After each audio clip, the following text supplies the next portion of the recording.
I know that you've said out of all of the Mellos, of all of the version of Mellos, 2K Mello is one of your favorites because once you're ingrained in 2K, you're there forever. So what's it like to know that kids that may not even have seen you play in the NBA will be able to play with your player in the game forever? Yeah, I reflect on that. I think about that.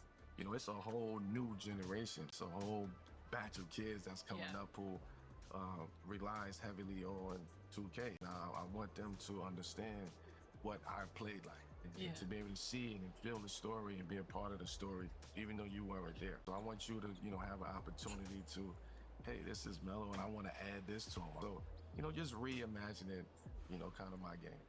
So it's you know, I get a chance to do a lot of things that I probably missed out on for 2 decades. Speaking of your son, Cayenne versus Carmelo in NBA 2K26. I know you say you see him play a lot, so if you were to both play the game, who's winning and by how much? He will win at this very moment that we speaking about. In the future, I'm still grinding. I like to put in the work.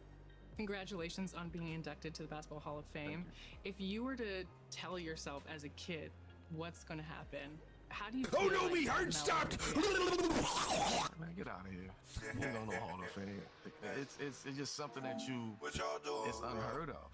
You know, it's we don't make it to the Hall of Fame. And those are not dreams that you have. My idea of making it to the Hall of Fame, the dream of making it to the Hall of Fame wasn't until later in my career. That's when you start thinking about, hey, okay, what's next? But leading up to that, you do not even think about Hall of Fame. It's We're excited to see you on the cover and maybe get a game with Cayenne in there. Yeah, I'm locked in. I'm locked in on this 2K. You know what I'm saying? So we can Oh no, me heart stopped! do some things on this 2K.